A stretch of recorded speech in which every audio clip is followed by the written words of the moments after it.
menghabiskan puluhan tahun hidup di tengah hutan, menyelamatkan satwa yang terancam punah. Tapi justru suara kamu dibungkam, bukan oleh pemburu, bukan oleh perusahaan, melainkan oleh sistem yang seharusnya melindungi alam itu sendiri. Inilah perjalanan panjang Chani, suara yang pernah dipaksa diam, dan akhirnya kembali terdengar. Selama hampir 3 dekade, Chani bukan hanya mengurusi satwa yang terluka, ia ikut menjaga masa depan lingkungan, memastikan hutan tetap layak dihuni, bukan hanya bagi owa dan orangutan, tapi bagi manusia yang bergantung pada ekosistem tersebut.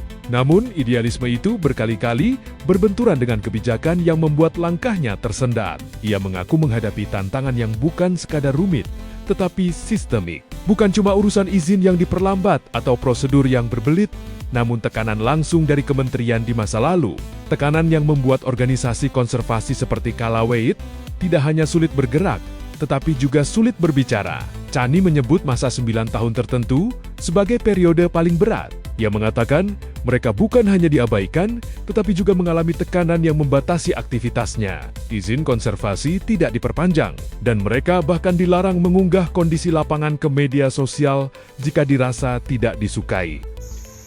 Saya akan jujur, selama 27 tahun berjuang di Indonesia dengan Yayasan Kalaweit, walaupun menjadi mitra dari Kementerian Kehutanan, walaupun dapat banyak sekali dukungan dari masyarakat Indonesia, kami selama ini cukup dicuekin oleh Kementerian Kehutanan, oleh Menteri Kehutanan sebelumnya. Jangankan hanya dicuekin, selama 9 tahun terakhir di masa jabatan Menteri yang sebelumnya, 9 tahun, kami tidak hanya dicuekin, kami ditekan. Perizinan kami tidak diperpanjang, dan bahkan kami dibatasi atau kami dilarang post di media sosial hal-hal yang tidak disukai oleh kementerian tentang konservasi. Gawat ya. Sebuah bentuk pembungkaman yang menyentuh inti dari kerja konservasi, menyampaikan kenyataan apa adanya. Ketegangan itu membuat dialog antara LSM dan pemerintah hampir tidak mungkin terjadi. Chani menggambarkan hubungan yang terputus total ketika suara lapangan tidak sampai ke pengambil kebijakan, kerusakan hutan terus melebar. Bekas tambang menganga tanpa pemulihan, perkebunan ilegal merambah habitat satwa, dan kawasan lindung berubah fungsi tanpa pengawasan. Jadi dialog antara Kalaweit atau NGO, karena tidak hanya Kalaweit, dan Kementerian Kehutanan pada saat itu hampir terputus. Tidak jalan sama sekali sebenarnya. Namun segalanya berubah pelen-pelen dalam setahun terakhir. Ada ruang percakapan yang terbuka kembali. Untuk pertama kalinya dalam sejarah Kalaweit, seorang Menteri Kehutanan datang langsung ke lapangan, melihat dengan mata kepala sendiri apa yang selama ini hanya menjadi laporan. Baru 1 tahun terakhir, baru 1 tahun, itu bisa ada komunikasi dengan Kementerian Kehutanan dan mitra dia sendiri atau NGO-NGO lain seperti Kalaweit. Baru 1 tahun, di mana kami bisa menyampaikan masukan, saran, minimal diskusi.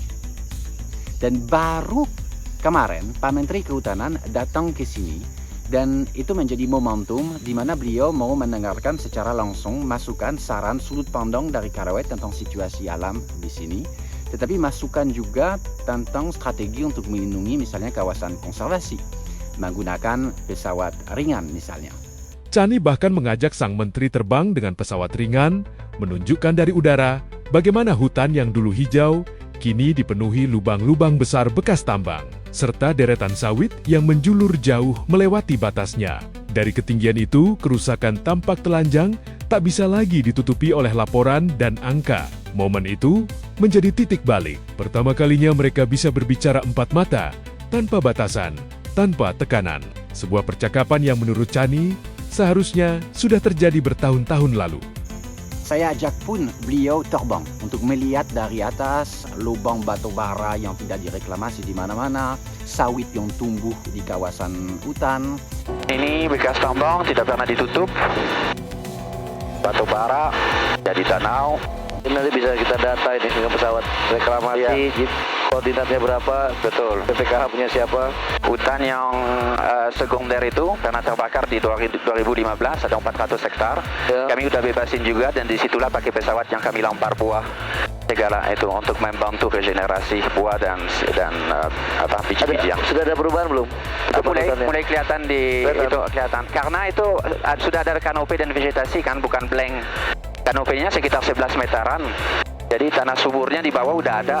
Jadi beliau bisa melihat dengan jelas dan kita juga bisa diskusi dengan dasar yang sangat jelas. Ini komunikasi sesuatu yang terserang juga pertama kali terjadi selama saya di Indonesia. Baru kali ini secara buka-bukaan antara empat mata bicara jujur situasi di lapangan dengan seorang menteri kehutanan untuk bahas bagaimana ke depannya.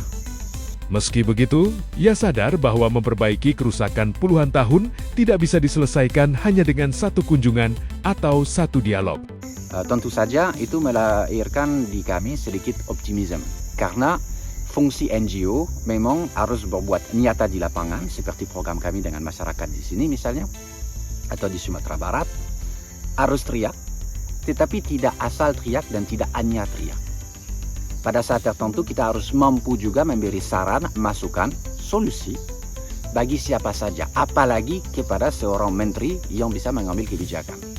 Dan itulah yang Kak Alawet lakukan kemarin, jadi momentum yang sangat penting dan kami sebaiknya memberi semua yang kami punya sudut pandang sekali lagi dan saran.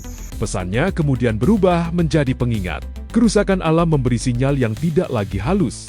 Banjir, longsor, hilangnya keanekaragaman hayati, suhu yang terus naik. Semuanya adalah alarm keras yang tak boleh diabaikan.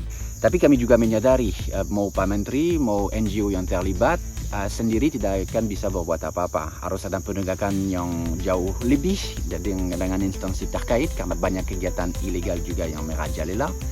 Dan juga ada kebijakan, harus ada juga dari Presiden pun hal-hal yang mungkin dapat dirubah kalau kita memang fokus dan nomor satu menjadi alam kita di Indonesia yang kita harus lestarikan. Tapi untuk pertama kalilah dapat dibahas secara terbuka dan itu sekali lagi sesuatu yang saya rasa waktu itu perlu saya sampaikan karena itu update penting belum pernah terjadi sebelumnya.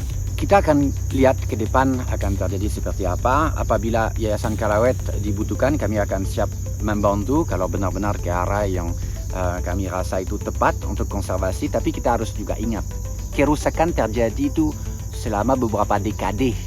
Dan tidak mungkin dalam 6 bulan, 1 tahun itu menyelesaikan semuanya. Kita juga harus berinvestasi dalam waktu. Yayasan Kalawet akan terus memberi saran, masukan kepada siapa saja yang mau dengar, mengingatkan pihak tertentu juga tentang pentingnya kita saat ini menjaga alam hutan tersisa untuk generasi-generasi mendatang. Saya rasa alam sudah cukup mengingatkan kita akhir-akhir ini. Jadi,